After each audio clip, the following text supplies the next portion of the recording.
Wright. Yes, thank you, Mr President. I move business of the Senate Notice of Motion number 1, standing in my name for today, relating to the disallowance of the Migration Amendment Offshore Resources Activity Regulation 2014. The Greens are proud to be moving today to disallow the Migration Amendment Offshore Resources Activity Regulation 2014, and here's why. If you're working on an offshore oil and gas platform in Australian waters, you get Australian wages and conditions. If you're working at the oil and gas processing hub onshore, you get Australian wages and conditions. But if you're working on the ship laying the pipe between the platform and the land, because of this regulation, you don't have to get Australian wages and conditions. You get paid whatever your employer likes, and you're not covered, for example, by the Fair Work Act. That's what this pernicious and sneaky regulation does, and it's my understanding that this regulation is already costing Australian jobs. I think that most people would be shocked to know that in Australia's exclusive economic zone, companies are extracting Australia's resources and yet don't have to apply Australian labour law as the minimum standard, which is something the Liberal Party and the Coalition are actively pushing for. In effect, the government wants to maintain a loophole for cheap overseas labour who are being exploited at the expense of local workers. Legislation to close that loophole was passed through the last Parliament, which the Greens proudly supported because it was squarely in the national interest. That was the Offshore Resources Activity Act. For the sake of brevity, I'll call it the ORA Act. The intent of the ORA Act, which the Greens supported, was that if you are extracting Australian resources, you should apply Australian labour laws. It's not rocket science, it's just fair. It's something most people would expect happens already, but this is something that the Liberals have never supported.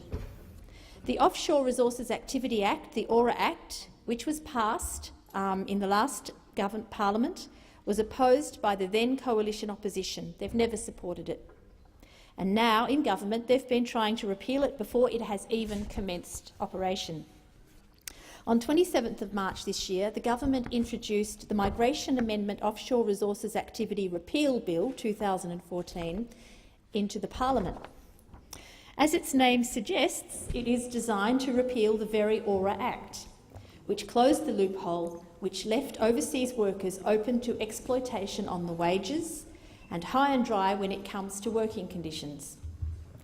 The government bill has been passed by the House of Representatives but has not yet been passed by the Senate. The government failed to get its repeal bill through the Parliament, and that is why we have this sorry regulation before us. It's another sneaky workaround, but they've been caught out. We know what it would do. For the first time, this regulation would allow overseas workers to work for up to 3 years straight in the oil and gas zone without a visa that has Australian labour law as the legal basis underpinning their wages and conditions. These workers would not be subject to Australian labour laws and could be paid as little as $1,000 a month, or about the same as the New Start allowance for unemployed Australians. That's $250 a week, working for 12 hours a day in hot, dirty and high-risk conditions. Tony Abbott, Prime Minister Tony Abbott, likes to talk about moral barrels. Well, this is his bottom of the barrel.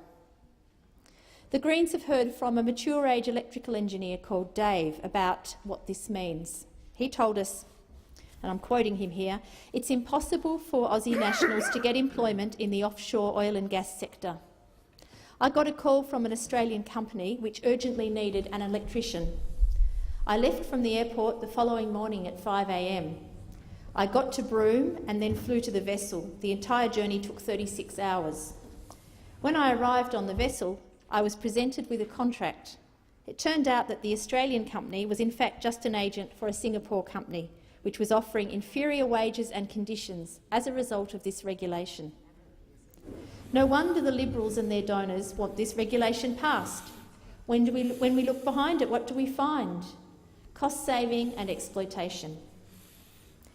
Increasing employment of overseas workers in the offshore oil and gas sector would also have the effect of eliminating some vital training for young Australians.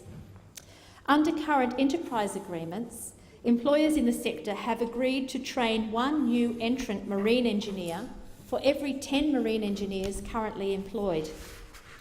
Less Australian marine engineers employed translates directly into less trainees.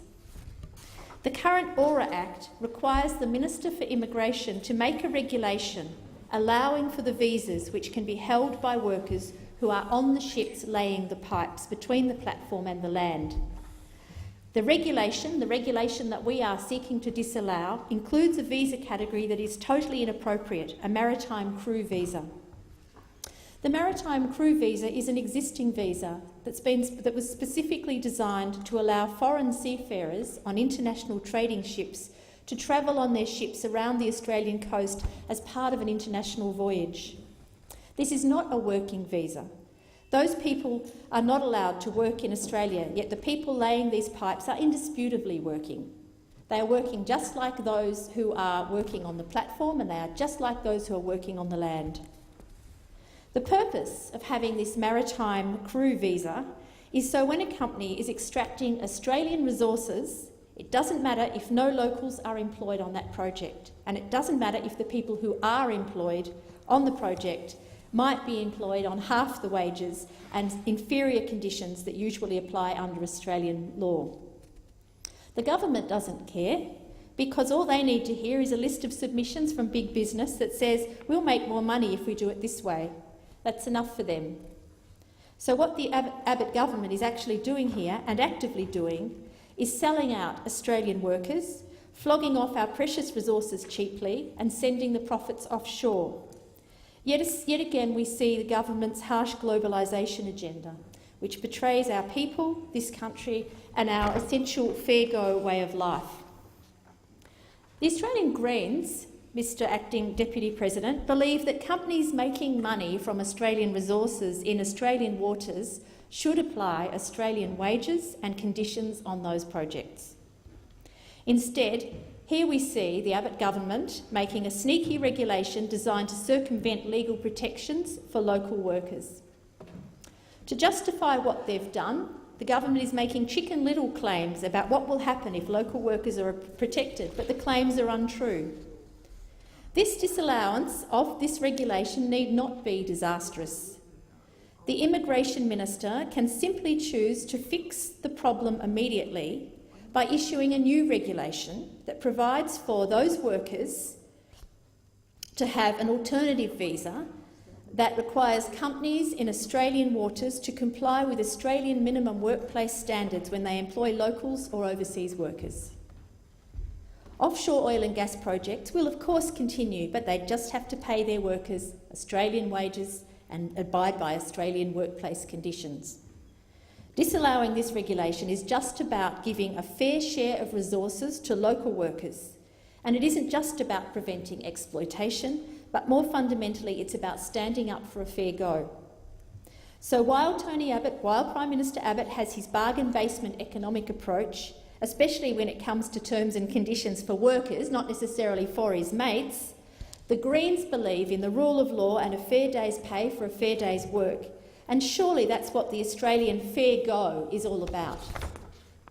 That's what the Greens are standing up for, and that's why we are disallowing this regulation.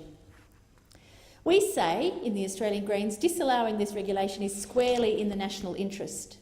It's about shoring up the Australian way of life, Australian values which the Prime Minister's radical agenda is rapidly eroding. And disallowing this regulation is about investing the value of Australian resources into our country and our people. Resources in Australia, including those in Australia's exclusive economic zone, are there to be used for the benefit of this country. But the bulk of those benefits have been flowing overseas for years. In the mining sector, 83% of profits flow overseas, largely to institutional shareholders. That's scandalous. There are problems when it comes to this country and our workers getting a fair share from resources under our oceans as well. And these resources, which are finite, You only get to dig them up once or extract them once. Then they're gone. You would hope that in the process of doing that, we would at least ensure that people in Australia, in the Commonwealth of Australia and the states of Australia, receive a fair return. But that hasn't been happening. And now, on the other side of the mining boom, as the mining dust settles, it's clear that we have squandered and continue to squander our resources revenues. It's not just the profits that have gone overseas, but the profits that have been left here have been squandered by successive generations of Liberal and Labor governments. Instead of putting the profits away for some day in the future, when the rest of the world tells us to stop digging, we've spent, and now it's coming back to haunt us. Can we truly say that we've used that fleeting wealth to its maximum potential? Have we used it to invest in emerging industries? Have we used it to invest in the education and training of our people for the future?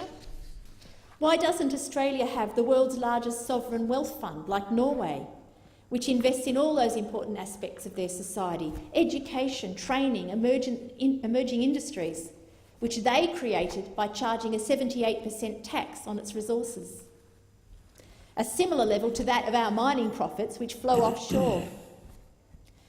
Mr. Acting Deputy President, we need to treat our resources as precious, because they are.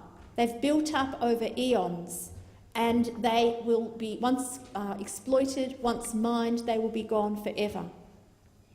And our resources are not any more precious than our Australian people.